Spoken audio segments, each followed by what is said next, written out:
are back. Welcome to another edition of the Sports One.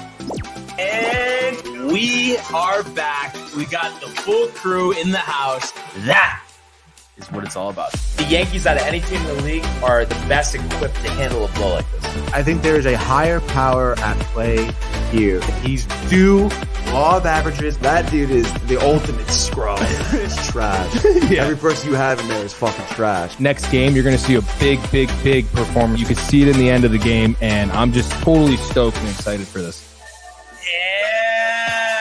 And we are back. Welcome to another edition of the Sports Port here on a Friday, a football Friday. That's right, and baby. Of course, yes, day after, a tough night, whether you're a Yankee or a Mets fan. But that's why we're here. We're here to come together. And as we will talk about, the theme of today is on to the next day, on to today. Take care of today and forget tomorrow. And I know Anthony agrees with me. Right you are, dude. I mean, that's what you got to do at the end of the day. Just take it at this point. There's one game at a time. And just try to take it one pitch, one inning at a time, dude. Yes, I do see it. How funny, though, the picture. Absolutely hilarious, dude. Freshman year, I think it was Loftus Hall. Loftus Hall, dude. The Yankee hat, dude. Which, like, what happened? Did you black out and lose it? I don't you even probably know, did, dude. But, hey, Probably. what are you going to do, right? There's a Saints poster in the background, dude. Like, there we go. No, and it's just so funny. That's New Rochelle, and I was just talking about Babchick. I'm definitely going to hit him up. A beer with Babs. No, I'm going to, say, because you could just tell he gets fired up. Like, I'm going to, call in and, really, set the tone. And, maybe we could even get him here, which would be absolutely insane. Yeah, I could see that. Again, he was very, Dream is free? Oh, yeah, dude, definitely. I mean, he was all about, interacting at the beach bash or whatever.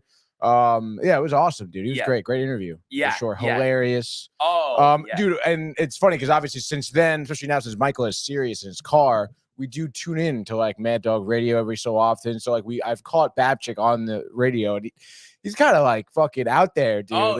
He is hilarious. Well, and the funny thing too, I like him better now, and I think it's because Amendola is with him. Mm-hmm. But he talks more serious about sports. The other version of the show when he used to be the morning man, it was even worse than it is now. No, it was his whole shtick was do we have to talk about sports? Who really cares, right? Just grab a beer, and it was like that. And then the whole thing, remember, with the marriage and all that stuff. So yeah, he's more on a straight and narrow here. He actually talks serious. Which you love to see. That's awesome. So definitely looking forward to that. The timing was just off. But I'm gonna definitely get him fired up. What is he on? He's on 6 to 9. Oh, okay, awesome. There you go. The DA show with Babchick. So definitely gonna do that next week. Instead of calling into another certain show. Wow, which dude. we'll talk about in a second. But we got the best in the business commenting. Let's hear from the fans, Tony. Absolutely, dude. Josh B. Wait a minute. No, it was Matthew Gabriel, I guess. Wait, hold on. No. It was Brian Barnaby. Brian Barnaby was first, dude. Onward and upward. Let's go, Yankees. New day today. Very kumbaya, I will say, Brian, of you today. Oh, yeah. Yeah, and there's going to be more. There's a lot more I want to talk about, but I think the key is, and I just, of course, want to kind of just go over the night, go over the feelings, but I don't want it to get twisted. This right on the screen here, Tony, is exactly the thought. Take care of fucking today. And also, going into this series, I've been confident. I'm just as confident as I will when the thing started. So, I was thinking a 5 or 6 game series. So it was just obviously the fashion makes it feel more dramatic, more different. But at the same time, it's not any different. And at the end of the day, the most important thing is that it's not just me. It's all of the other fellow Yankee fans. We believe in the guys in those clubhouses, and that's the most important thing. So let's fucking go and on to tonight. Absolutely. Matthew Gabriel, I'm sure, can echo that. Couldn't have said it better, Brian. Then Josh B in the house says, what up, fam? Tough day, but like Barnes said, new day today. We move on. Hashtag TCH Sports, hashtag DTV, dude. Then Tommy Donovan also in the house says, what up, fam?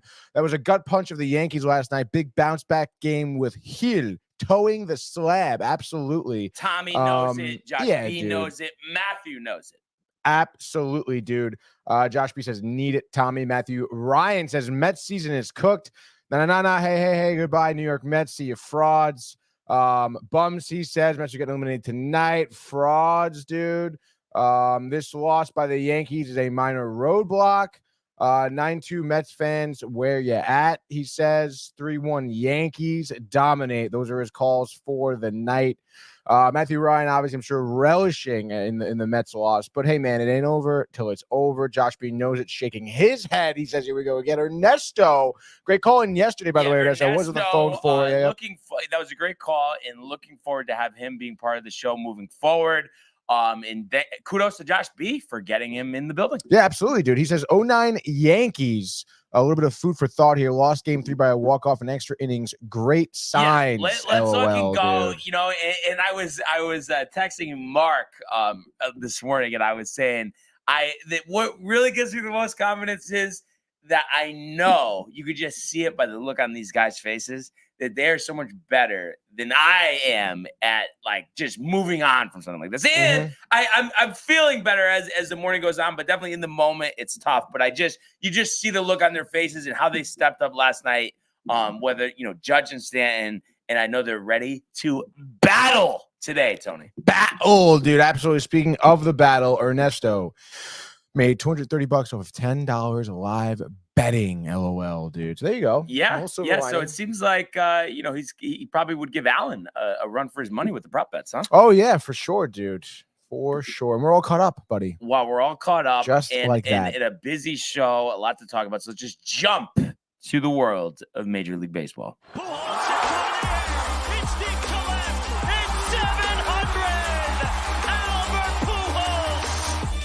What a play! Drop it. Yep. And Alonso cracks one. The Mets win the ball game. Out of sight. And it works at 100 miles an hour. 14 strikeout. Drove deep to left field. There it goes. See ya.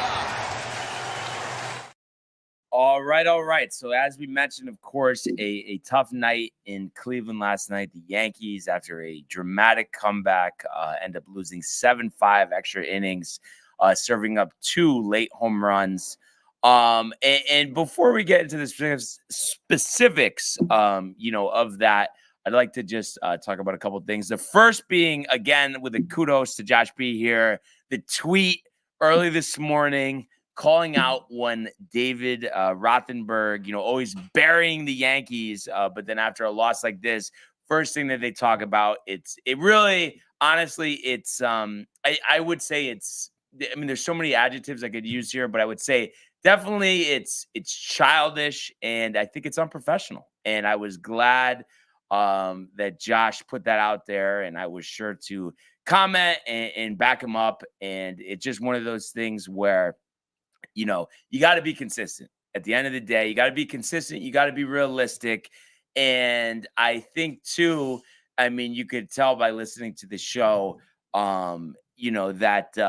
Rick tries to point him in the right direction, when he gets out of whack. I just think it's one of those things where you have to be, because they have built up a great following, since their show started. It's really taken off. But I talk about this all the time. It's like, I think Dave forgets that, I don't know what the percentages are. I would think it's probably roughly 50-50, maybe even more Yankee fans. They're all listening to the show. They want to hear about the game. They want to talk about the Yankees, and they don't want it to be where the Yankees are only talked about in a negative fashion. And it's like, I think Dave loses perspective because of his fandom, because of his biases in that. And it's like, listen, your show is what your show is, just like our show is what our show is, because of the people that watch it, the people that engage, the people that call in. So I just think he's lost sight of that a little bit. And just knowing him, I don't know, even with the tweet this morning and even with my call in yesterday, it doesn't seem that he's any closer to that. But I just think it's not the right thing to do, and just kind of curious what your thoughts are on that, Tony. Yeah, I guess so. I mean, obviously, everyone has like their fandom and what they're like when their teams are on the brink of either something, great or just like a massive implosion sort of deal. So, I think everyone kind of reacts differently, but obviously I think yesterday we didn't get a chance to talk about it, and I actually heard the phone. I heard you calling in late last night with Mike. Oh, you found it? Yeah. So, like, kind of crazy. He didn't really just didn't give you a chance to keep talking. Huh? Like he just hung up. And I feel like I wasn't overpowering. I wasn't rude. I was just saying it true from the heart. Yeah, and it's I don't know. That was that's immature. Yeah, that hits me kind of weird. I mean, this isn't Matthew Ryan calling in. Exactly. Like you're able to sit there and have a conversation. It's not like you'd be just yelling and screaming over him. He wasn't even talking. It was just like I was so surprised at that. But and then when I made the Giant analogy about how I watch the Yankee games, I thought he would resonate with that. You would think so. And then I thought it spoke volumes that Rick kind of said, no, I mean, you can't blame the fans why they would be excited about right now. I mean, the only thing I could really see that really maybe pissed him off is when you said you've been waiting since 2009 for something like this, when obviously, Dave's been waiting a lot longer, Right. But I just think you can't, again, like it can't always be, that comparison. Right. No, yeah. And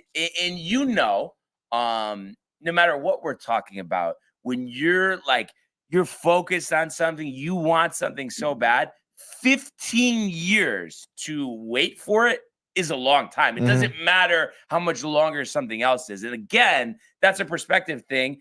And I just feel like, listen, and then how like the Mets are buried and like how, it just always has to be something negative. And I just feel like, again, I've made this comparison a bunch. It's like, if I could do it, he could do it, because no matter how much I've made it known that like, it's like, I'm not rooting for the Mets. I've said it a million times. Right. It's like the run, like down the stretch has been unbelievable. I've said that. And I'm not talking about, oh, well, what opponent it was against and how they did it and stuff. And I just feel like that's childish to do that. It really is. Because I have said that. Yeah. I mean, it's remarkable. I'll be the first one to admit it. And I just feel like there should be more balance there. Yeah, no, yeah, I think so. I think at least he should have given you the time of day. Right. I mean, I don't even care if he starts yelling at you on the air and calling you a fool. Like, at least just entertain the phone call. Oh, yeah. And again, it's not like I'm like dropping expletives or something. Yeah, I'm just like having a normal conversation. Right. And the fact, too, I'm not some random caller. You know who I am. It's just like, oh, well, I don't want to hear from you. Yeah. And I think the thing that annoys me with his mindset, too, is I just feel like in his head is like, oh, well, they've won so many times before. So, like, who cares? Blah, blah, blah. And it's like, that doesn't like apply. And it's about the period of time that I'm watching and the period of time that I'm an adult. And this is the majority of the time when I'm an adult. So, like, to have nothing, of course I'm going to be excited about it. Of course I'm going to be fired up about it. Like, why would that be difficult for you to understand? I think maybe he just, I mean, if I were you, I would take that kind of personally. Yeah. Like, I would think he really doesn't like me. Yeah, exactly. No, and I know that it's not me personally. It's his thing with the Yankees and the Mets and stuff. But it's just like I said, and I do think it's like the fan base does that. Like the fans of their show that are Yankee fans, they're pissed off. I mean, you see by the comments, like nobody enjoys him talking like that. And it's like, and I was talking to Matt about this the other day. Like, he's like, oh, yeah, I haven't listened to them or any of these sports hosts in like a month, because you get stuff like that. And you just wish there was a little more balance. And obviously there's not right now. So, like, obviously I didn't even think to even listen to the show for 1 second this morning. And that's why, Babchick is getting a look here. I listened to it. They had Matt Harvey actually. I did see that. That was kind of sick, dude. He sounded, I'm not going to lie, dude. It sounded like he was fucking hungover. Like, just woke up, the raspy voice. Yeah. Not a lot of energy. Yeah. That's kind of funny. What It is kind of funny. What other comments we got? Oh, man, we got a ton here. So let me work it back a little bit here. Ernesto, by the way, says took Betts home run and Vientos home run live. Josh B says, "Amen, Barnes." Amen, brother. Tommy says the presidential address. By the way, yes, sir. Great Rangers win last night. Yes, sir. The Hattie. Oh my God, dude. It's funny too. I prefaced it. I know you're gonna crack up about this, and if Matt is listening right now, he's gonna die laughing. But we're sitting on the couch, we're watching this like Soprano. I don't know if you heard about the documentary. Wise Guy. Yeah. We're watching the second part. Because we had watched the first part a while ago. So I'm like going through my phone and I see, the Rangers won hat trick and stuff. And I was like, dude, I know obviously at the end of the day, I mean, who really cares right now? But Panarin, I just said Artie had a hat trick. I'm like, Panarin. And he's like, oh, that's sick, dude. And we were just dying laughing. No, because we both were, because we just unfortunately, right now, as you would agree, I mean, it didn't do much for you either right now. Later on, yes, great. But I will say it was still nice to watch some of the hockey last night on at the bar. And then Panarin, by the way, I think first player in franchise history who has scored multiple points in the first 4 games. Wow. So that's kind of sick, dude. Yeah. Speaking of sick, Josh B, saluting you, Ernesto. We win today and take 1 at home to finish. We gotta go, Ernesto. Let's go, Josh B, and let's go, Matthew. Who says go, Brian? Go. Josh B initiating every April till November. He, as in David, is brutal. Absolutely brutal. And then Matthew just perfectly said again, dude, I haven't listened to those guys in a long time. Can't put up with this childish garbage from those bastards so they can kick rocks, and their show sucks ass, dude. Oh, that's a good one. That is definitely a good one. Yeah, basically that's it, dude. I mean, you want to go? We can talk to Matthew Ryan. You want to talk to Matthew? I mean, no. I think we're good. So, yeah, I mean, it's just nonsense. And one thing too, just before we kind of just run over the sequence of things here, I just want to say, because obviously, we all know by now, you're down to one strike from winning the game. Crazy comeback. I'm just curious, and that everybody else can comment if they think this is like a similar feeling. But I would say, Tony, the feeling that it felt like, was like if you go back to, high school days, maybe freshman year of college, the first time out of the blue, you think everything's fine, there's no issues, you're really happy, dumped. First time anybody ever got dumped by a girl. Same feeling. And I'm just curious if you could never know when it's going to be. You think there's a parallel there? Like in your younger days. So you're like, you're so excited. Oh my God, what are girlfriend? And then, what? Like what? Right or no? Down to the final pitch. I mean, kind of like that. Like when you thought there was no issues. You're in your early 20s, or even in your teen years. No, I see where you're coming from. I suppose. I mean, I don't know. I mean, that's a tough comparison. But I guess sure, you Brian. See the parallel? I do see the parallel. Yes, Brian. Or this is another one I was thinking about. Casino, couple too many pops. The night gets a little fuzzy. You wake up the next morning. Whether it's 500, a full rack. You know what I mean? And you just you're just you feel like psychotic. Yeah. That's a good comparison. And inside, you're trying to internalize it, just saying all right, we're getting through this little blimp on the radar. But then inside you, it's just you have that feeling where you just can't wait till you get to the point where you correct the wrong. Right. You want to win it all back. Right. And it's tough to get, or you want the new girlfriends, and it's tough to bridge that gap sometimes. Right. Last night, definitely was tough, and I was surprised I was even able to go to bed. Really? But then when I woke up this morning, I definitely had that feeling. It was the fashion that made it worse, not the result. And at the end of the day, the postseason isn't about fashion; it's about wins. So it's all about winning tonight. And it's like I said, that's why it's onward and upward. And what is Ernesto and Matthew Ryan said? It looks like they're talking about the last time the Yankees won here. Let's see. Matthew Ryan says, Brian, I was stating 15 years ago I was a sophomore, 2009. Josh B saying 8 years removed from high school. We get it. He's old. Matthew Ryan even says, that's insane, dude. 09. Fall of 09, senior in high school. I was in 8th grade. I was graduating middle school. Wow. Or elementary school, whatever you want to call it. And then Ernesto, he just graduated high school when they won.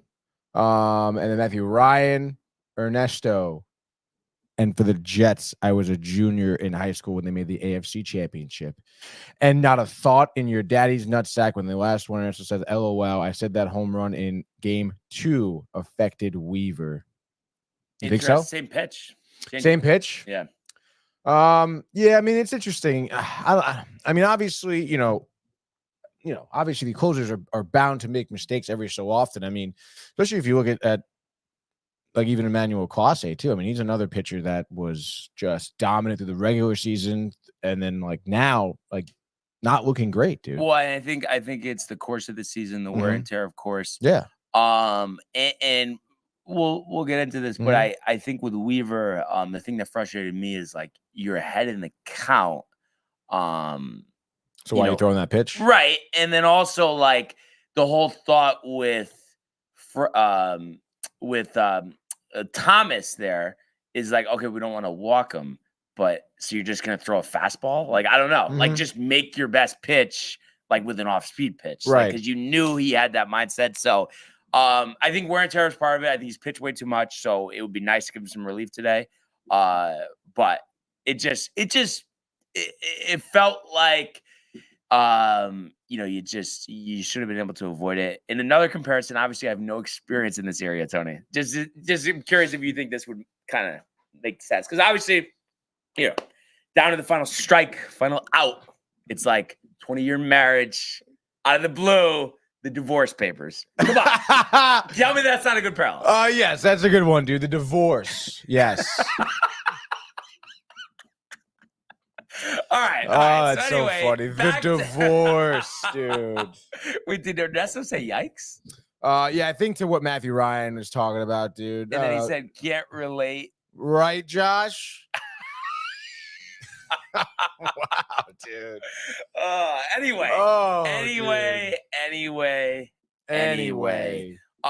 Back to the nitty gritty, as Tony would say. So just kind of, we don't even need to go into like exact play-by-play here, but just initial thoughts, on my end. So Clark, while he didn't make it through 5, 4 2/3, limited the damage. Obviously, the one mistake, on the home run to Manzardo, who I'd never even heard of before this game. I thought he pitched really well, and he had us in this game. It was unfortunate that against Matthew Boyd, we only had 2 hits and 1 run, worked 3 walks, but struck out 4 times. So, lefties, the lefty problems continued. And I don't think it was a coincidence, Tony, that after Jose Trevino, gets that RBI single, next batter, he gets picked off. And then from that point on, 13 straight batters retired. So that was kind of a momentum killer, but it was fortunate that, after Schmidt, Hill gets the big out. Ian Hamilton looked off and then left with an injury. Maiza, didn't do terrible. The 1 run he let up, infield in, 1 out. If they're playing back, maybe you make a play on it. It's not like he was giving up hard contact. Tommy Canley did a great job, worked around 2 walks. The biggest problem is, and before we get to the last 2 pitchers of the Yankees in their bullpen here, it was unbelievable that 8th inning. I was so excited. There's 2 outs. Soto had walked, but there's 2 strikes on Judge. Clase's in the game.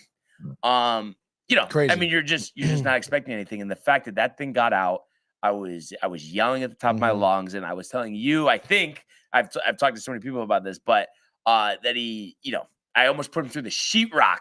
I was so excited in the basement. So excited. And then all of a sudden, like next batter, Stanton does the same thing. And it was at that moment, it felt like the best game that I had ever watched. Yeah, for sure. And then, Luke Weaver comes in for Canley, bottom of the 8th, gets him out of a jam. 9th inning,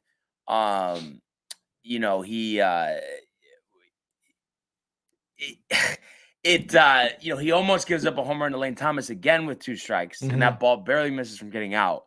But then you have a pinch hitter up, a guy who hasn't homered since the beginning of September in Noel. And it just, I don't know. I guess he was sitting change up. But just with, I don't know. I just don't know with 2 strikes, how you do that. But it was really tough to see that he gets the next guy out, and then you're on to extras. We're unable to do anything on offense on our end. And, Holmes going into the game, he had been so great. Obviously, back of mind, of course, you think about, earlier this season. And again, with 2 strikes, it just, the location was terrible. David Fry is one of the worst guys on Cleveland to miss your location with. So it was a fastball right over the middle. So, obviously he hammers it. And yeah, it was a terrible feeling. And I just think moving forward here, there's a couple thoughts that I had. I mean, number one, I think we really need Luis Heel tonight to step up. Oh, yeah. 6 would be nice, but at the very least, let's get through 5. And the offense needs to be the catalyst. Obviously, they were late in this game, Judge and Stanton with those back-to-back home runs. Grant Williams is on the mound. Didn't have a great season. He's a right-handed pitcher. We've had our struggles against left-handers. So I want to see 3-4 runs, first couple innings, really set the tone, really take the pressure off Heel. And ideally, 4 or 5 runs, and you don't use any of your bullpen other than Marcus Stroman. That's what I would love to see tonight. And I think the guys are fired up. And there's certain guys that I think are taking better swings. Volpe looks like a complete new hitter, so I love to see that. Verdugo's had some big hits for us. Obviously, Glaber, all postseason, whether it's walks, hits, he's came up big. The sac fly there in the 8th inning.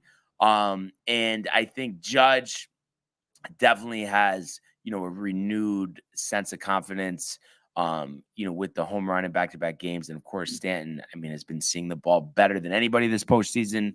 And then in terms of the lineup, I think it's Wells back in, and it's tough because he is so lost at the plate. But we saw Trevino try to throw out a couple of runners yesterday. I probably could make a better throw down to second or third base. So I think Torino, unfortunately, man, he used to be really good at that. For whatever reason, the injury, the wrist injury, whatever it was, he can't do it anymore. So despite his struggles, and I think we definitely should put him down in the order, probably 9th, honestly. But I think Austin Wells moving forward needs to start every playoff game for the New York Yankees. We can't have a liability like Jose Trevino behind the plate. And I know he had a nice hit, but then he gets picked off, doesn't do anything else. And just on defense, yes, framing good, blocking good, but the Guardians have some guys that runs. I don't want to take that chance. And then also, we've had a lot of different guys at first base. Overall on defense, Birdie's done a good job. But Rizzo comes in late. And last game, too, questionable plays at first base. So, I was texting Mark about this morning. I want Oswaldo Cabrera to get the start. I think he's a clutch player.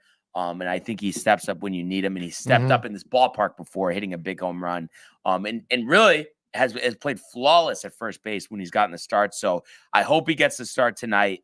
I wouldn't be surprised if it's Rizzo. And I know he had, some good hits the other game. But I just think defense is so important. And that would be my move there. Wells at 9 and let's go. And, I believe in this team. And I think the offense needs to set the tone early. And then the rest, will fall into the place. So, listen, we rise above this, win this game, and that completely eliminates that feeling in the pit of your stomach from yesterday's game. Let's fucking go. Yeah. It's all out in front of you, dude. Yeah. Like you said, the pitching matchup is there. You're down 2-1, dude, And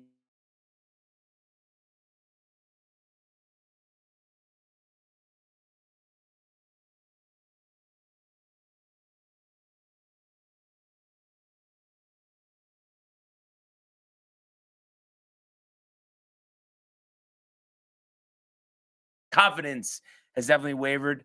Would be Jazz and Wells, but every other hitter in the lineup, and I'm including, putting Cabrera in there, full confidence at any moment they could come up big. And, those guys are also due on their own to step up. So let's go.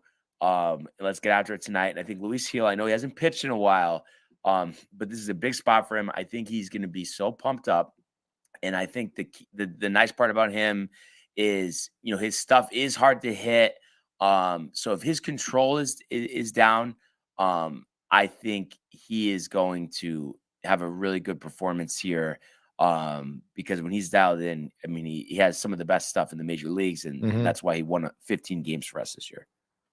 Yeah, no, I totally agree. I mean, I think for me, he's someone who, like you say, if he comes in here with control, and I mean, like meaning control, I feel like he just needs to dial in his emotions a little bit. He's someone who I feel like gets a little too jacked up, fastball gets away from him, and then it's just like everything gets away from him. Right. Like he needs to be confident in that fastball, located early, and he'll be smooth sailing. Yeah. No, and I really think he's going to. And I really think too, it's nice because like you think about how the Guardians won last night. You're missing on location, and I feel like Gil is not somebody. Like he doesn't miss with his location where it's going to get hit. It would be a walk, but he's not giving up like home runs and bunches or anything. So I think that bodes well for us. And like I said, I think the importance of this game, the adrenaline rush he's going to get on that mound. I'm expecting nothing but the best from Luis Gil tonight. Yeah, absolutely, dude. I mean, let's go. It's a championship series. Like, of course, you wouldn't expect anything but the depth. Couple more comments before we get to the Mets. Oh yeah, sure, dude. Let's see. Ernesto says, by the way, Heavyweights movie in the background, classic. I don't know if you've ever seen Heavyweights, Brian, but it is a great movie, dude. I'll take your word for it. Josh B say you love the studio, Ernie. Yes, he's definitely got to come through next time. Absolutely, because I'm gonna love just watching it through the show. I'd be like a kid who needs his Adderall, dude. And then Tommy Donovan asks, do you think Stroman will be warming up early if any signs of Gil losing the zone? So, I think also, it depends on the situation and whether, even if it's the second inning, I think if bases loaded or a couple runners on, less than 2 outs, I could see like Jake Cousins or Tim Hill coming into the game and then get out of that jam. And then try to go with Stroman for a couple innings. That would be my thought. But let's go Gil and let's avoid that. And let's have Stroman pitch 3 or 4 innings with a multi-run lead. And I think bringing in Stroman with like 1 out, 2 on, like in a tough situation is probably not Tim Hill. Good. Let's go Tim Hill. Literally. He's really been one of our best pitchers. Like, it's like even when they hit the ball, because it's so low, they can't lift it. Everything's on the ground, and not over the fence. Right. So, I mean, he only threw 6 pitches last night, so I'm sure he gets into this game. Yeah, and then Ernie at the end here says, got a good parlay between both games for tonight. Well, I mean, let's go, Ernie. Like, what are we doing? What's the parlay? What's the parlay? All right, we can all make some good money here, man. Let us know. Let it snow. So before, obviously, we get into tonight's matchups, tough one, Tony, for the Mets here, backs up against the wall. What happened last night? Yeah, dude. I mean, not a lot of good. I know I didn't get to talk about 2 games ago there the first loss at City here, but I mean, it seemed like the same problems are occurring, especially watching last night's game.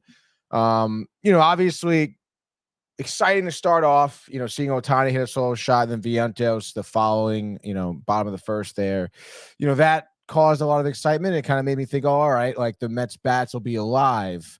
But then no, it just didn't happen at all, dude. And I think there's really 2 problems here. And like I said, they're carrying over from both games here. We're watching at home, and it's obviously contributing hugely to the fact why the Mets are getting mollywopped here at home, and that's the fact that they're giving up runs almost immediately. And I mean, and that's just like, obviously you don't want to do that to begin with, but the type of tone that you're setting, or really allowing the Dodgers to set, is one that just totally fucks with your entire game here. Because then obviously, if your pitcher comes out there, first inning, gives up, even gets runners on, and it seems like he's just getting hit, like it just is clearly making this lineup very uneasy and nervous. Because at that point, they're just totally like just discombobulated at the plate. They're swinging at pitches that are so far outside. And then they're just not reading pitches incorrectly either. So and then on top of that, they're getting nervous because like, oh, like we're down 2. Like we gotta tie right now. We gotta tie right now. I gotta swing hard like for the fences, dude. And it's brutal, dude. And obviously I think that's why you're not seeing the Mets score at all, is because their lineup is just getting dogged by that. And I mean, and so no, like working of the count at all. No, like no, none at all, dude. Swings first pitch early in the count. Literally, dude. Everybody. Well, honestly, dude, it's not so much swinging at these pitches, or just letting the good ones go as well. Letting the good ones go is the worst because chasing the dirt. Dude, it's literally every fucking at bat, especially with Yamamoto last night, because he was throwing so many first pitch fastballs. And like that's what happened with Vientos. And you know what he did? He fucking jumped on it, dude. I mean, that second pitch, four-seamer, and he jumped on it. That's what you need to do. Like the strategy for Yamamoto was to like wait for his fastball because his off-speed stuff is pretty nasty. And they just were watching his fastball. It was literally like that, dude. It was first pitch fastball from Yamamoto. They stare at it down the middle. And then it's like curveball low in the dirt, and they're chasing it. And then all of a sudden it's 0-2. Like every at bat. And dude. I think this doesn't apply to any team specifically, but rather the league as a whole. I just think, and I understand, I mean, it's a difficult game, but I think there's too much guessing and too many predetermined, whether it's swings or takes. Would you agree with that? Yeah, no, I mean, I totally agree, dude. And I don't know if it is maybe a thing where they're just like you said, guessing and just like, hey, no matter what, I think this is going to be a fastball down the middle, I'm going to swing at it no matter what I see, as opposed to like recognizing some type of movement. And that's what they really have to get back to is recognizing and anticipating the pitch while it's being released. You have to be able to see from his angle of his arm or whatever, like if it's going to be an off speed or if it's going to be a fastball. Like pitchers do have tells. Obviously, great pitchers, their windup looks the same for every pitch, but a lot of pitchers like don't really have that necessarily. That's something that's really hard to achieve. Like there's always some type of tell that you can kind of see, Right, but even besides that, also, I mean, can't you also just like recognize spin and movement on right? pitches? Yeah, no, that too. All just about the delivery. Yeah, and I mean they're just not doing that at all. Yeah. And it's completely detrimental to their entire success here, and it's brutal because on top of that, you're having some issues with your pitchers, and they're doing really the opposite of what the Dodgers pitchers have been doing, and that is just getting behind in their count. I mean, I just don't like, especially Sevy. The Sevy start was tough. Quintana's one other thing because it's just like he's like, I don't know. I think he's first in the MLB in terms of throwing pitches outside the strike zone. Trying to get people to chase. And I mean, Dodgers have been super patient, whereas they're just getting walks. I think the Mets have 30 walks in the series now. Oh, okay. 30 walks, dude. Okay, yeah. In the championship series, 30 in 4 games. Wow. Like it's been unbelievable, dude. Dude, and it's funny because I was just thinking about the walks, and that's what's really helped the Yankees. I think they have like 60, like something like ridiculous or 4, whatever it is, but it's like far leads, and it's like you can't swing it. You can't do that. Yeah, exactly. No matter how good you are, you can't. You really can't, dude. And that's why the Dodgers are getting on base. That's why they're getting runners in scoring position, and then they're getting hits. Because at that point, you're walking the bases loaded, and then you have to throw something over the plate. Yeah. And then obviously Dodgers have skilled hitters, but it's just like it's the same song and dance. Like with Quintana, it was just the fact that the batters were waiting him out. They weren't swinging at anything, and then all of a sudden it's like a 3-1 count, and then they're able to get a hit off of him. With Sevy, he would throw like a couple fastballs, they'd get fouled off. It's 0-2, and then he would just dig himself a hole to get to 3-2, and then end up walking someone. Like it was so brutal, dude. But your pitchers are not able to locate pitches, and that's the problem. Like no one here is really looking to attack the batters. Everyone is kind of pussyfooting around each batter because they know obviously these guys make contact is probably going to go out, but. Like you got to do so. You can't be walking everyone. And I feel like for Quintana though, it is difficult because I think all year he relied on guys chasing. Oh yeah, of course. With the Dodgers, I mean, with his fastball, I mean, can he really, challenge them? I feel like it's just so risky for him to try to like just sneak a first pitch fastball over the middle of the plate. No, I understand that, but you have to at least do something to keep them honest. Well, I think the key is hit the corners. You know what I mean? No, That's what you have to do, and obviously he's not doing that. Yeah, right. I mean, if you have to again be able to locate that fastball, which he either is not confident enough to even try or just cannot do it. If I had to say, I would say he's just not confident enough to try. But again, I mean, if you have a fastball high in the zone, I mean, even if it's at 93, I mean, sometimes batters have a tough time hitting it. Oh, yeah. Like location is everything. And unfortunately, that's what did the Yankees in yesterday, because these pitches, they're floating over the middle of the plate, and these guys are like, see it and are ready for it. Yeah, they're hit it. They're gonna hit it far. Absolutely, dude. So I think also they were, I forget the umpire's name yesterday, but the guy behind the plate yesterday was saying like historically, like calls a very tight strike zone. Oh, so it was really like a worst nightmare for Quintana. Like anything, dude. So it's obviously that, and then on top of it, I mean, like obviously your offense has to come like show up in big moments here. I mean that is a way to help out your pitchers. For them to get pretty jacked up. You had multiple times, Matthew, and you're looking at the 7th inning specifically. No, I actually don't know who this is. This is calling from New Jersey. Maybe it's Ernie. Let's take a look here. Hopefully, hold on standby. But dude, the 7th inning, I mean, bases loaded, nobody out, and you come away with nothing. Hello, you're live on the Sports Port. What is your name? What do you want to talk about? It's Ernesto. Yo, dude. What's up, bud? On, man? What's going on, guys? What's going on? Quintana killed my ticket for $850 yesterday. I needed one more strikeout. Oh, man. If it, just that location. That location was down, dude. I mean, maybe that was probably your fault. Honestly, I probably would have taken the strikeouts. I mean, I don't know, dude. I took him with 3 Ks, bro. I was like 3 Ks. Quintana could get 3 Ks. Like, it's game 4. Like maybe he gets him to chase. I was expecting a little bit more of a show out from the Mets, but yeah, man, this Quintana, he couldn't get 3 strikeouts and it was killing me because I was watching the game and I'm just like, you gotta be kidding me, bro. Yeah. To chase something. I mean, I will say you gotta tip your hat to the Dodgers lineup. That's like some of the most disciplined plate appearances I've seen, really from any lineup. And I mean that's why they drew 9 walks over the course of the game. So and Mookie to have 4 hits is insane. Yeah, he's on fire. Coming back for the postseason from injury. I mean, that's exactly what the Dodgers needed to really propel their offense. And I mean, I took him to hit the home run. There you go. Yeah. I remember you saying, dude. I mean, listen. I mean, he's been hitting really well, and it's crazy. It's not even him, too. I mean, Tommy Edman, dude, has been killing it too. 2 for 6 with 3 RBIs, dude. Yeah, exactly. Like, kind of an unsung hero who's just getting hot at the right moment against the Mets here. So, I mean, there's again, the lineup is, you're able to navigate it. We've done it before. The Mets have done it before in the regular season. And I don't know. I'm pretty confident with Peterson. He's getting the start tonight. So I'm he's a different type of pitcher. He attacks you with his sinker. He wants to throw a pitch over in the strike zone for you to ground out, So it's a little bit of a different strategy that he has. Now, Dodgers have an opener, right? Or no? Today was supposed to be a bullpen game. Think so. No, Flaherty. Oh, it's right. Oh, it is. It is Jack Flaherty. So bullpen game would be game 6. Game 6, yeah. Okay, gotcha. And I was gonna say, is the over in play for Ernesto?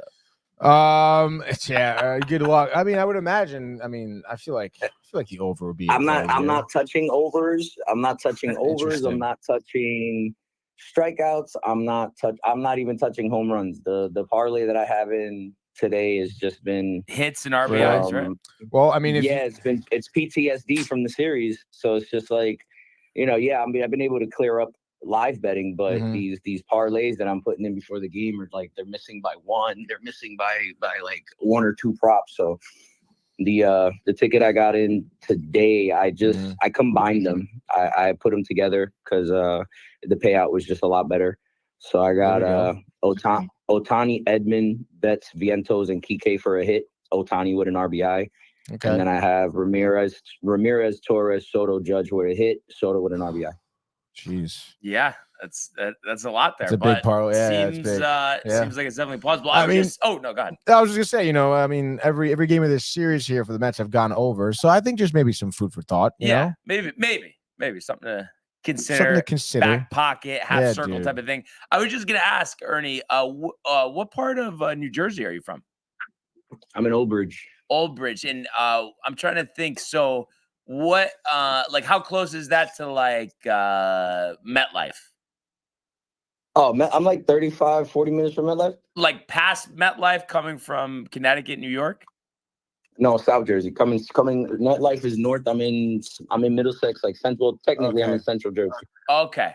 So yeah, you're probably, I'm guessing, from here like an hour and a half, hour 40, something like that. I would think 2 hours. Where you guys? Yeah. No, where you guys at? Bridgeport. Bridgeport, Connecticut. Yeah. Oh, okay. Yeah. I used to truck drive for 10 years, so I know exactly where that's at. And then I live in Stanford too, which is probably, obviously it's going to be leaving a little closer. Oh, yeah, at least a half hour closer. Yeah. That's WWE. That's WWE's area. Yeah. How far are you from there? Oh, it's probably like hour and a half. The way I drive, maybe hour 15. There you go. Classic. You and Tony would get along quite well. No, I'm just kidding. I don't know. He has a Mets jersey on. I don't know. Oh no, sorry. What were you gonna say? According to Mets fans, I'm not necessarily the best person to talk to. Supposedly. We gotta ask Kev. What I would say is that if I could do it, you could do it. Well, you gotta ask Kev how I am to deal with. Well, see the difference. There is a big difference between Tony and Kev. I appreciate that. That's putting it lightly. Okay. Okay. All right. I just wanted to make sure. I had to make sure. I would say it's almost like I would say Kev is more like Dave Rothenberg. I would say. Okay. Yeah, that's a good comparison. That's a good comparison, definitely. Except I've never heard Dave say he wants to smoke though. That is true. That's true. What any plans for the game tonight? I'm working, but I get out at 6. Oh, nice. So unless I plan on selling a car around 4:30, 5 o'clock, I will be home watching the game. Let's go, man. Let's go. Now, how do you feel about Heel tonight? I mean, obviously, overall, good season. We haven't seen him in a while. What do you think about it? We'll be fine. I think we'll be fine. I think exactly like I said yesterday, when we were talking about the game yesterday, I said we needed to weather the storm. Possibly we're going to have to win the game late. That was pretty much all happening until the walk-off. So, I do think that we win today. We lose the last game in Cleveland, and then we take the series in New York. Hey, no matter what it takes, the fact is that we get it done. And I'm just thinking with Heel here, what I feel good about, and I know, like any pitcher, they're gonna have times where they're inconsistent or they struggle. But I just like the fact that we know that his stuff is so good that it just every time he goes out, there's a chance where he's almost unhittable. So I like that we have that on our side. No, I agree. I mean, Heel has showed us all year that he couldn't necessarily be a 2 anywhere else. So for in my opinion, I think we'll be fine today. I think we need to just focus on one game at a time. They always say, I know it's cliche as hell, but if you really, really think about it, in the grand scheme of things, if you take 1 in Cleveland, you are in a great position. That means we need 1 at home. We'll have 2 more games at home. Like I'm comfortable. I think Heel just needs to contain his composure, because I think through the season, what we've seen is, when he's hot, but sometimes he'll get a little too risky because of how hot he is. And, I think in this point in the season, you don't want to just go full gung ho. You want to think about it. You want to make sure that you're making the right pitches. I need him to calm down and just make pitches. That's it. Like let the bats do what they're doing. Clearly they're not asleep. Yesterday's game was an anomaly in my opinion, but today we should be fine. Should be fine today. Yeah, I agree. And I think it's big that, yesterday, obviously Boyd, left-handers, they've given us trouble. Grant Williams is on the hill today, right-hander. So I think especially if they can put across a couple runs early, I think that's really going to pump up Heel and carry him the rest of the way. One other thing I just wanted to ask you about is obviously yesterday, guys that we had been counting on, in Holmes and Weaver give up those big home runs. Do you look into that at all, or do you think it was just a matter of they've been pitched so much and been so perfect that it's like they just kind of needed a little reset here And then it's going to be right back to what we've gotten to know over the past month or two. Well, it's like we talked about yesterday. I didn't like the fact that Weaver was out again. I didn't like the fact that, Clay Holmes was out again. Like I've been saying that we need to stop bringing Weaver in moments that might not necessarily need him. And for that case where it's like, we were up, we had a 4-run lead the other day. We brought him in my opinion, for no reason. You're just putting extra innings on his arm. It's cold weather. It's, do I think it's an issue going forward? No, but do I think it's something to pay attention to? Absolutely. Because, it's not like he's just been struggling, getting a hit here, giving him a hit here. Like, no, like he gave up a home run to Ramirez. He gave up a home run to Noel. Like now Clay Holmes comes in and he looks like mid-season Clay Holmes and gives up the walk-off. So it's just like, do you put a lot of mind to it? No, but is it something that you should disregard? Absolutely not. And I think two things that are important for the bullpen. I think Jake Cousins, obviously, ideally, like I said, it's a big margin. Sure, Stroman finished the game, but I would like to see Jake Cousins get in, and especially if we have a lead, couple of runs, I'll feel good. But I think we need to reestablish him so he's an option, and then see what the deal is with Hamilton. If he's going to be injured, I'm guessing they're going to try to work through that if possible, because they would want him for next round if we advance. But otherwise, I guess they would go with Petit because you don't want, Mark Leiter. But I just think it's key that these guys get some rest, and then also you establish that it's not only Canely, Holmes, and Weaver that can get big outs and close games, that you have other options. And Jake Cousins was about as good as anybody in that bullpen and probably was next in line after Luke Weaver before he took over the closer's role. So that's what I would like to see today, too. I want to see, and this is just me voting for my dark horse because I've wanted him to be a Yankee for so long, and now that he's finally a Yankee, it excites me. I think we should, if Hamilton's going to be out or if he's hurt, I don't think we even risk putting him back out there and having him pitch on a hurt arm or anything like that, or just anything at all. Like if he's showing any signs of weaving, I think we should replace him with Stroman and throw Stroman in the bullpen personally. Yeah. Well, and Stroman's on the roster, so it's just like we'll have another roster spot, but obviously, we can go to him. And like I said, I just think this game specifically sets up perfectly for Marcus Stroman to get a couple innings if the offense is going to attack early. And I just think a full day of rest with the bullpen and a complete reset will do them well for sure. I would like for Boone to just throw Stroman into the bullpen for the rest of the playoffs.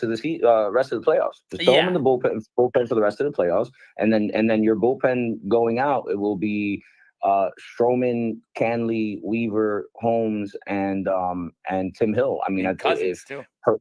And Cousins too. Yeah. Like I really do think that if we can have that bullpen going into, let's say we finish it out and we go to the World Series, if we can have that bullpen in the World Series, I'm really confident against whether we play the Dodgers or the Mets. Yeah. So let's go. Let's see what happens. One other thing here, we already were talking about last night. Obviously do or die here for the Mets tonight. What do you think about that game tonight? Mets are gone, brother. You think? No, absolutely. I mean, Tony's because so if you think about it, it hasn't been a close game. Yeah, no. I mean, it is interesting how even in the win, like obviously in their win, it hasn't been. Yeah. Do you think that is, or can we, especially let's just say hypothetically, Tony, like, it ends up being like that tonight. Mets lose. Can we call it the Dave Rothenberg jinx because he said that all the Mets games were exciting, all the Yankee games weren't? Can we put anything on him for that? I mean, I think it's so. More of a. What do you want me to say there, dude? No, he did say it though. I'm just saying, like these haven't been tight games up to this point in the series, but he did say that. Yeah, that's true. So I'm just saying. I think there needs to be accountability for what people say sometimes. Yeah, for sure. In my opinion, I think we can equal out this. And I know I'm gonna have a couple Mets fans that are probably watching, and in the TCA chat, they're probably just gonna not let this go.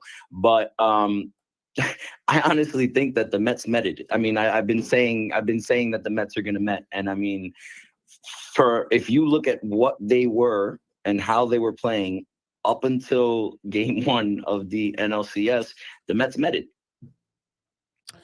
Yeah. I mean, I don't know, man. I mean, I wouldn't chalk this season up to like a typical Mets year where they do fumble it. If the Mets did met they wouldn't have made the wild card like that, or they wouldn't have even gotten out of the wild card. I think at this point, regardless of what happens, I mean, they proved literally everyone wrong. Like, there's like not one person thought they would have got this far.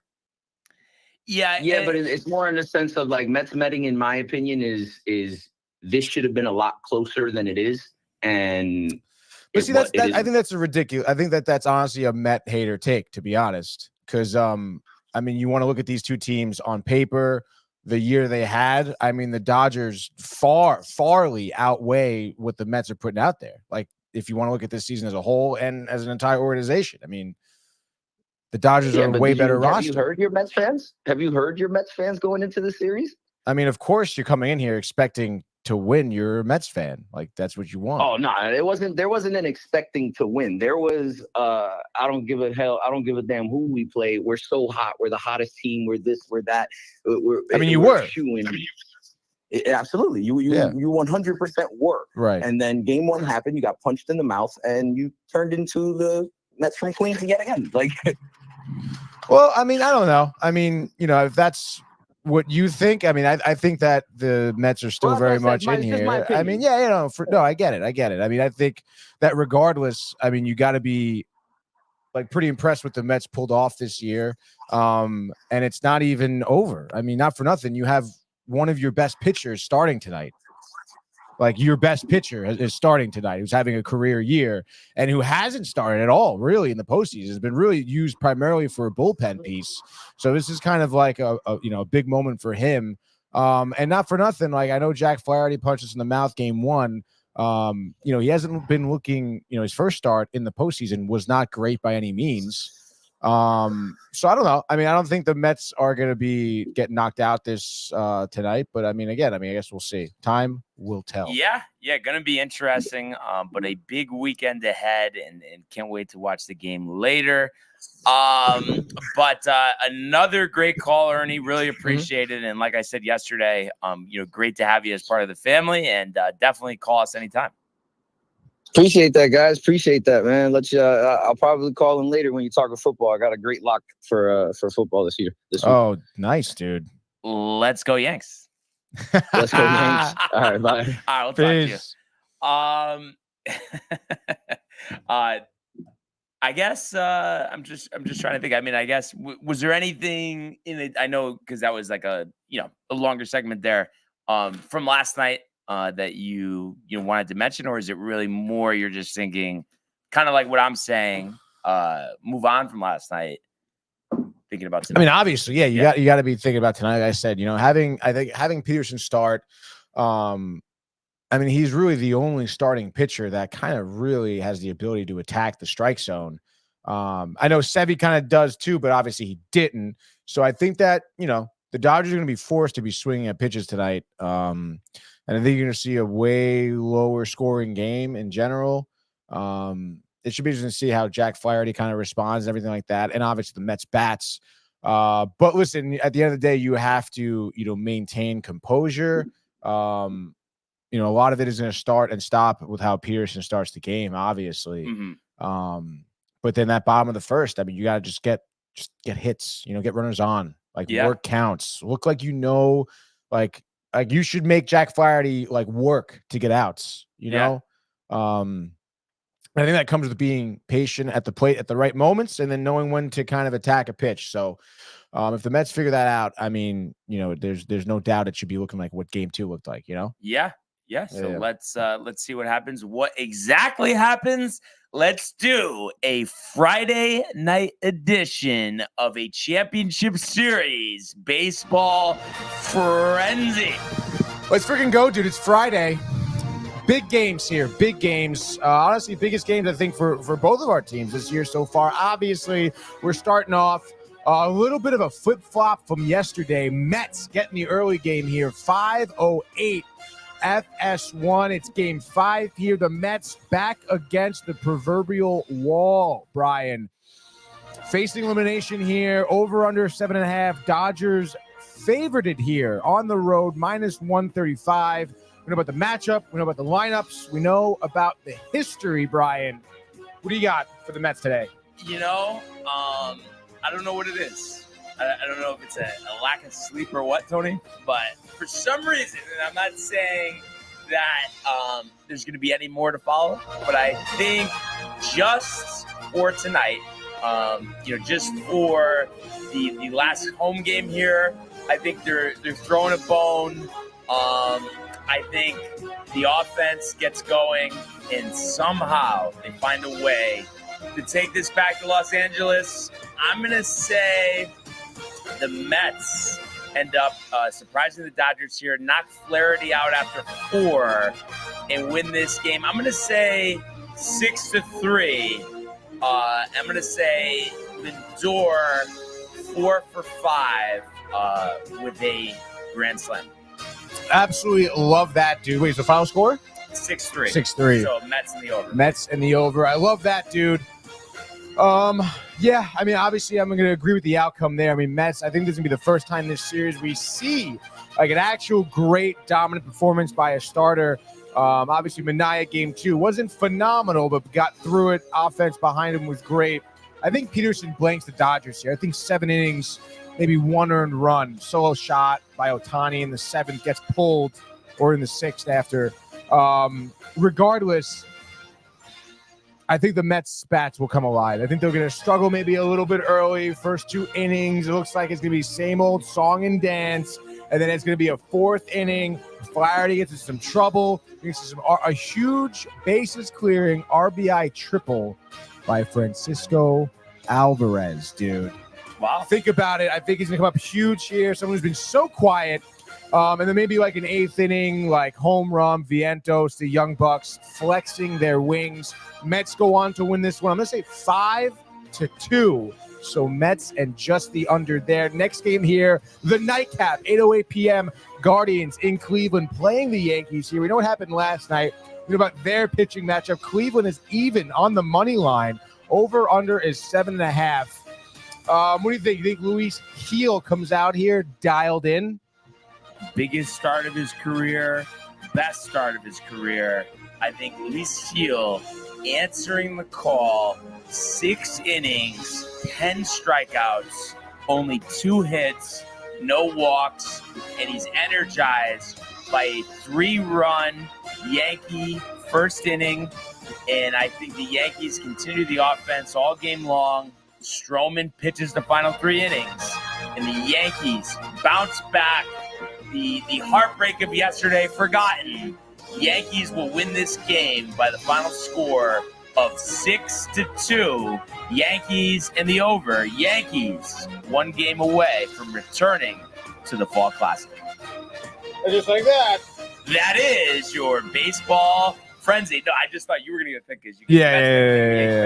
So, obviously, I'm taking the Yankees as well, dude. I think Gil, honestly, the fastball dialed in.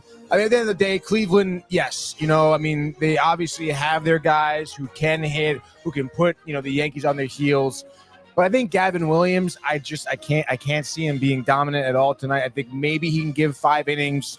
Could give up 5. Could give up 5, but even if he gives up, like, let's say 2 or 3, I don't think the Guardians' bullpen is going to be flawless. Right. So, I mean, the Guardians are going to have to score probably 6 or 7 runs in order to win this game. I don't think that happens. I think Yankees win 6-3.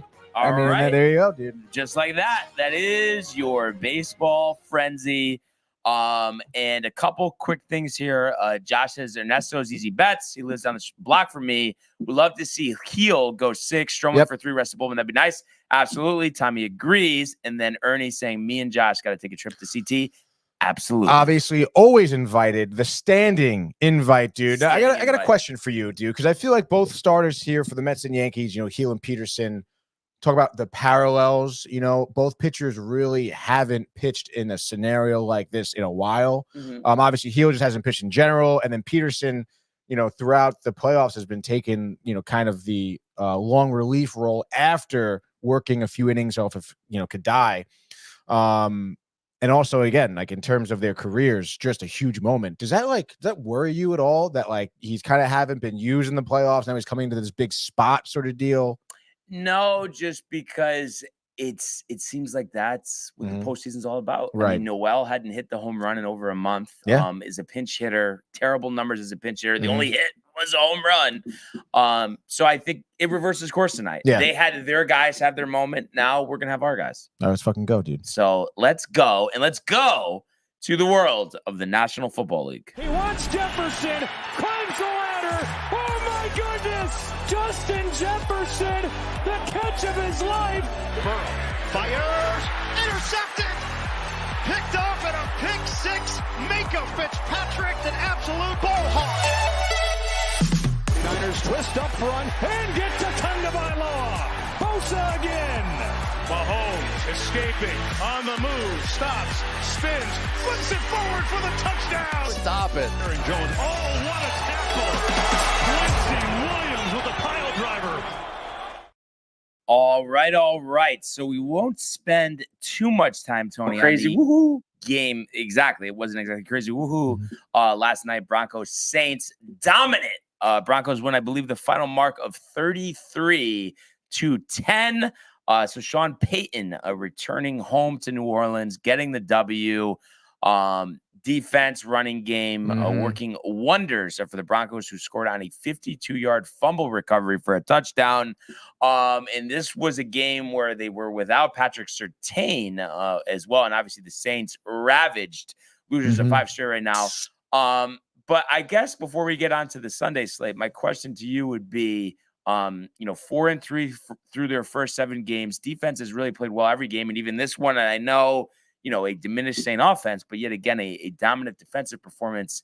Is it time to take the Broncos seriously here? Yeah, I don't know. I mean, it's tough, dude. I mean, you want to look at some of their wins here for the Broncos. I think maybe it's just honestly a byproduct of good coaching and culture kind of laid down there from Peyton. I mean, not for nothing. Say what you will about him, maybe in his older age, some of the takes he's had, things he said recently, the shit show he was brought into for Denver. I think that's really what this is. I mean, the guy, obviously knows what it takes to win, had a great team for a long time in the Saints. So I think maybe that's what we're seeing. But in my opinion, I mean, I think Bo Nix, some of the talent the Broncos have, I just don't think is really necessarily there. I understand 4-3 now. But I mean, you look at some of their wins here. I mean, the Bucs, obviously that's impressive. The Bucs have been great this year to have a 26-7 victory, that margin there. Obviously that's good, but I don't know. The Jets 10-9, the Raiders are a dumpster fire. The Saints here also dumpster fire. Only thing is, though, that Jet win might end up, being big in a wild card tiebreaker. Oh yeah, no, I mean they may put themselves in position, but I think against a good team, obviously, they have the Panthers now next week. And then they go to Baltimore. That these 2 weeks back to back, Baltimore Chiefs. I'd be interested to see. Falcons no slouch either. Yeah, of course, dude. I'd be interested to see how they look. If they lose, the margin of the loss is Bo Nix someone who can kind of go toe to toe with a well established quarterback in the league. I guess we'll kind of see. I don't know, man. What do you think? You think you should put respect on the Broncos name here? Or? Yeah, I mean, I really? think we're gonna have to worry about them potentially edging us out for a wild card spot. Like, you think Bo Nix is someone who can? I think because Sean Payton is such a smart offensive coach, offensive mind, I think he can kind of really set it up where the running game is strong. We saw Williams, almost 100 yards and 2 touchdowns last night. That Nix simplifying things for him. He also, a seasoned vet in a way for a rookie, all the games played in college. I think he can make it work where this team wins probably 10 games. I mean, we'll see. That defense is really good. Yeah, no, I mean, no doubt about that. But again, I guess we'll see. I think that, the big test is in the, next 3 or 4, next month or so. I feel like then maybe we can decide, hey, we're kind of a little bit more closer to halfway towards the season, see where they're at, sort of deal. But we'll see, dude. I don't know. I would err on the side of they don't make it. Do we have the TCA picks? Because they're leading off, right? Because didn't we lead off last time? Tommy had to call in. I always forget, dude. Yes, that's right. That is correct. I don't think we got anything from Josh, right? I don't see anything on my end.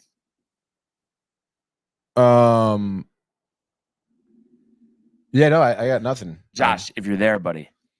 Somebody. Yeah, I forgot that. I hope he didn't forget corporate, and then Ernie might have to come in and make the picks for the TCA if we don't get anything. But this is one of those times where Josh texts us and he's second, or he's calling right now. Is he calling? Josh B, you're live in the car. In the car. Josh B from the car. From the car. Is he in the car? I don't know. In the building. Renee in the building. What's going on, man? What up? What up? You know what's up, dude. It's fucking pick time, Josh. No, I get it, Josh. It's tough for you right now to really get into the picks with what's in front of us tonight. You're thinking about that.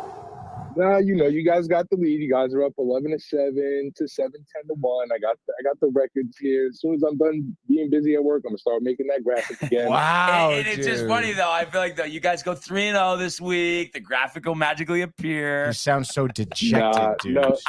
No, it won't. If it does, it'll be late. Oh man. So what do you got? All right, so we'll make this quick. We're gonna take the Bengals -1.5. Bengals minus 6.5. 5.5 or 6.5? I got 5.5. It's 5.5. Okay. We're gonna take KC +2. Okay. Chiefs +2. Okay.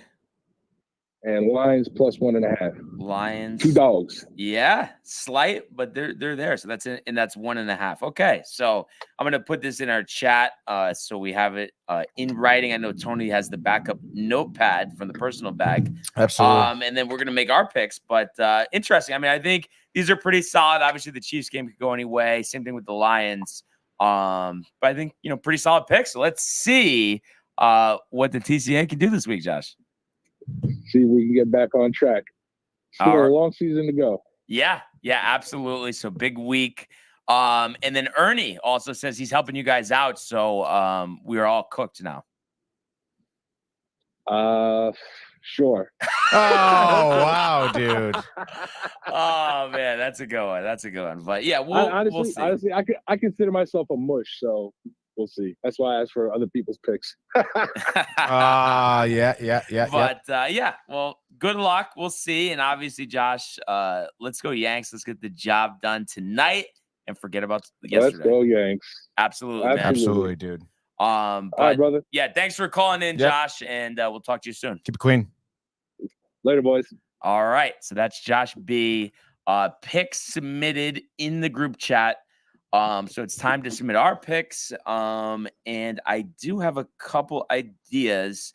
One thing that stood out to me, and I know it's so public. I'm sure it's one of those things like 90% of the money, Tony, is going to be on the favorite here. Mm-hmm. Love the Bills at home against the Titans. -9 and all, yes. But I just feel like that's going to get ugly so quick. Yeah. But, I mean, that's a big margin. Half circle. The other one that I liked is let me see, because I took these. What was the other pick that I had? I mean, again, especially after those picks, it's not easy here. I do like the Eagles -3 at the Giants. I think they dominate the Giants. And I know Eagles aren't great right now, but at the same time, I think they're better than the Giants. So half circle if you may, but that's just something that I had in mind there. I love that, to be honest. So circle, like Eagles circle. -3. Yeah, write it down. So Eagles -3 for the first pick.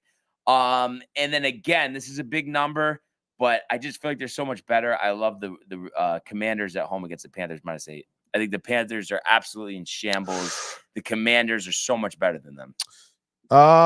Jaden Daniels has been unbelievable. Yeah, I like that. Why not? I think we haven't taken the Commanders often. No, I don't think ever. So go Commanders -8 after Eagles -3.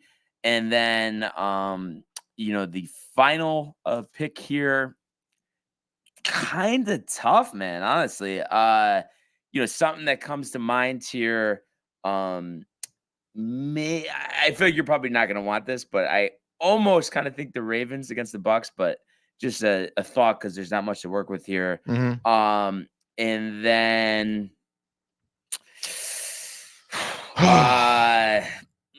right? Isn't it like kind of like that's why I kind of just like the Bills. I know it's such a big number. I mean, the Jags should throttle the Pats, but it's London. I don't know about that, dude. I wouldn't touch that. I feel really good about the Bills. I don't know. I just feel like the Titans. Is Levis starting? Is Rudolph starting? Does it even matter?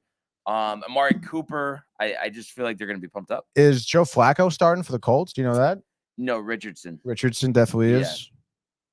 That's an interesting one too, but they've been without Jonathan Taylor. Mm-hmm. All right, you want to do Bills -9? Yeah. They're big numbers, but you know what? Get the job done, Tony. It's like tonight. Same thing. There is a parallel. And Ernie says big margins. Let's see. Green Bay wins the Super Bowl this year. -9 is wild. Yeah, -9 is wild. And then he says solid 1 and 2 of those picks. Commanders don't cover that spread. Oh, take the Packers spread over Houston. I like the Pack, but that's a game, and I'm sure you agree with me, Tony. It just feels like I can see back it going and forth. Yeah, either exactly. way. Dude. Either way, dude. So let me actually just put this in the group chat so we don't forget. So it's DTV, and it's Eagles -3. It's the Bills -9, and the Commanders -8. So that's correct. Let's go in there. And let's do, Tony, a full-on Week 7 football frenzy. There we go, baby. You know the deal. Josh B, why are you helping them? You know Josh B is so freaking nervous. You heard it in his voice on the phone, dude. But it's Week 7. Let's fucking go, man. I can't believe it. We're starting off early, often. You alluded to it, 9:30 a.m. We're going back to London, which honestly I'm getting kind of tired of. It's the third time this year already NFL Network is having this game, and it's the Jags again, 1-5 against the Pats, also 1-5. Your total is 41.5. Jacksonville -6. I guess it could be a close game, I suppose. But, I mean, what do you think's happening, dude? This is so tough because it feels like the Patriots are due. Jacksonville's a mess. But I just feel like, I wouldn't put my own money on it, but I just think that the Jags are just offensively just so much better than the Patriots that I think the ease that they have on offense, I think Trevor Lawrence gets going. And I think Drake May, inexperienced quarterback, playing in London for the first time. I don't know how easy it will be for him. So with that in mind, I think the Jags have one of their best games of the year, defeating the Patriots 24-6. So it's the Jags and it's the under. All right, let's freaking go now. Back to the usual time slot, 1 p.m., dude. We're going to Atlanta. It's the Falcons taking on the Seahawks. Seahawks looking pretty lowly over there. But nonetheless, Atlanta here is -3 on the spread. Total is 51.5, dude. What do you think about the Seahawks here? Seahawks bouncing back, and I know Atlanta has played better. Seahawks haven't looked good, losers of 3 straight. But I just think this is one of those things where everybody gets a little too comfortable with the Falcons and Kirk Cousins too. Whether, we're talking the franchise, the quarterback, where, there's ups and downs. There's peaks and valleys. It's not just all full speed ahead, winning all the time. And I think they're due for a loss. They get one here. Seahawks kind of season momentum on the line here. Geno Smith throwing for 350. 3 touchdowns. How about DK Metcalf? 12 catches for 160. Wow. And 2 scores as Seattle wins the battle in Atlanta by the final score, Tony, 35-31. And instant classic. Way over. Let's go. Next game, still 1 p.m. Obviously here. We're going to Buffalo Orchard Park, baby. It is the Bills taking on the Titans. The Bills, really looking to expand their lead in the AFC North. Titans trying to stay relevant here. Obviously, the spread, as we know, DTV took -9. Total is 40.5. Allen's looking good. The Bills in general looking good. Titans not. So tell me how the Bills are winning this game, Brian. All I would say is, Tony, right now, and I really mean this, if I was a Bills fan, I would jump and break this table because that's what they do. And I think they're so pumped up. Amari Cooper in town. They're in first place. I just think at the end of the day, they throttle the Titans. The Titans are in shambles. I think Josh Allen, 400 yards, 4 touchdowns. Amari Cooper, first game as a Bill, 10 catches for 134 and 2 scores. Bills 49-10 over the Titans. Bills in the over. Wow, Bills killing it in the East. Let's go over now to the AFC North. We're going to Cleveland. Browns taking on the Bengals. Both teams, it's already week 7. Playoff hopes looking pretty bleak here. Cincinnati is -5.5. Your over-under is 41.5. Browns coming off of 4 straight losses after winning week 1. Bengals just edged one out over the Giants. What do you think here? Come on, Tony. Yep, I mean, yep. Listen, I know it hasn't been pretty, but it is the Bengals, and I hate to going with something that gives the TCA a victory here, but the Browns are a fucking mess. That's true. Stefanski, a 2-time coach of the year, could get fired potentially on how bad this season goes. Chubb will be back, but I just don't think it's enough. I think Joey Ice ready to go. 365 through the air, 3 scores, all to Jamar Chase, who has 140 himself. Another beatdown here. The Bengals winning this one by the score of 31-10. Absolutely love it. Let's go now. Still 1 o'clock time slot. Houston Texans are going to Green Bay. They're playing the Packers here. Both teams looking great this year, especially with their quarterback play, the receivers, the connection, the chemistry. The over-under is 47.5. Houston is +2.5. Obviously a game on everyone's radar here. Both teams coming off of wins. Obviously the Packers, though, coming out of the more, I guess, harder division. Maybe they have more to play for. What do you think is happening here? I'm going to throw Ernie a bone. And I've always, had respect for the Packers being at Lambeau last year. What an exciting win over the Chiefs. And I think in a 1 o'clock fashion here, this game could be very similar. And I could see Jordan Love really spreading the ball out here as he always does. And I think this is going to be very tight, down to the wire. But I think at the end of the day, Green Bay prevails by the final score of 31-28, game-winning field goal as time expires. Pack in the over. Could be the game of the day. Let's keep it rolling here. The Colts taking on the Dolphins now. Total here is 43.5. Miami +3 on the spread. It has been announced, I believe, this week that Tua will play football again in the NFL. Obviously not right now. Dolphins trying to remain relevant here. I don't know. The Colts also trying to remain relevant, kind of. What do you got on this? Yeah, I mean, listen, the Colts aren't perfect. We'll see, with the injuries, with Jonathan Taylor, Michael Pittman. I think I saw Taylor questionable. Richardson should play, though.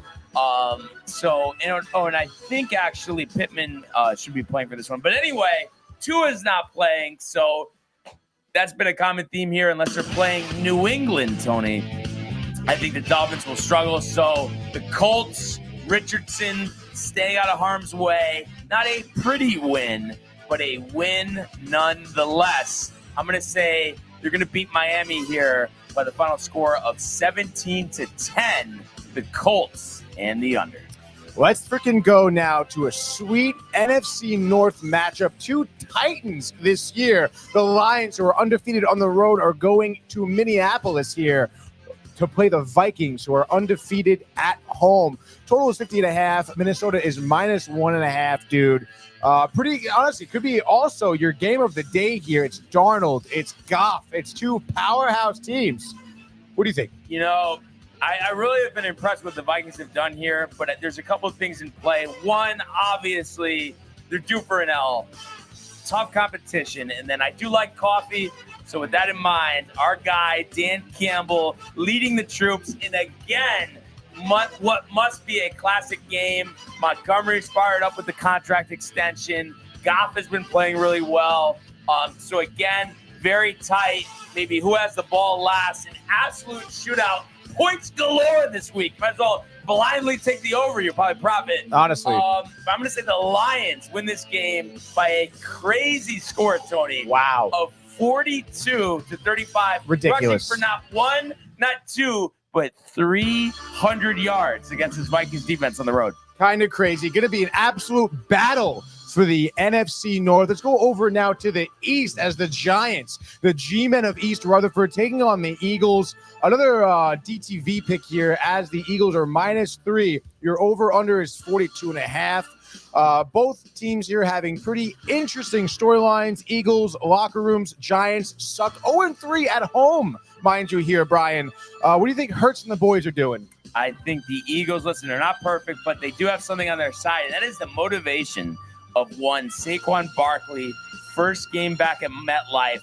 I think he's going to be so jacked up, and Nick Sirianni is going to make an emphasis on him scoring, him getting the ball early and often. I think 160 from scrimmage, 3 touchdowns. So he scores all the touchdowns for the Eagles in a 24-10 rout. So it's the Eagles. Wow. And it's the under. Love that there. Good for Hurts, good for the Eagles. Let's go now to SoFi Stadium in Inglewood, California, as the Rams, who are not doing well, 1-4, are hosting the Raiders at 4:05 on CBS. LA here. The Rams, that is, -7 on the spread. Total is 43.5. Pretty interesting here. Rams trying to stay relevant at 1-4, struggling through injuries. Raiders just struggling in general, obviously without one of their star receivers, which is no surprise here. What do you think about Gardner Minshew? Yeah. Is he even starting? Is he starting? I think Aiden O'Connell's getting the start. But either way, Tony, I look at two teams that are in shambles, and what comes to mind is, let's take a look at the coaching staff here. And just because of that, Sean McVay, Matthew Stafford, a veteran quarterback, might not be pretty, but they will find a way here. And how about this score? The Rams winning this one by the score of 14-6. Holy cow. Covering the number and the total going under. The Rams picking up that vaunted second win of the year. There we go. Good for them. Good for McVay. Speaking of covering the spread, we're going to the Commanders as they take on the Panthers here. Obviously, the Commies undefeated at home, 4-2 on the year. Panthers, speaking of the Raiders as well, a dumpster fire. Washington -8. Total is 51.5, dude. Obviously, one of our picks. Commanders trying to bounce back after a tough loss to Baltimore last week. How do you foresee this one playing out? Oh, this is ugly early. Oh, and no. Often. And the Commanders going toe-to-toe with the Ravens before ultimately falling short, getting right back to it. Jaden Daniels, okay, running for 100 yards, throwing for 300 yards, and having 4 total touchdowns, getting everyone involved. And the Panthers continue to be in shambles. That hangover they've had since drafting Bryce Young, trading up to get him.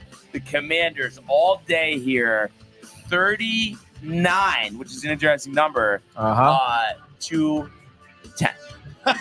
So let's go Commies. Commanders in the under. Absolutely love it. Let's go now. 4:25 time slot. Let's freaking go midday. Super Bowl rematch here in Santa Clara. The Niners taking on the Chiefs. Chiefs obviously here undefeated. Niners still working through the injuries. They're 3-3 at 500. Still looking really good. That's why they're -2 here at home. Total is 46.5, Brian. Obviously, 2 powerhouse teams, a Chiefs organization that just seems to keep on winning. Do the Niners have what it takes to stop them? This is tough. This is tough. Honestly, it's one of those things where whatever I say right now, I'm honestly not confident in it.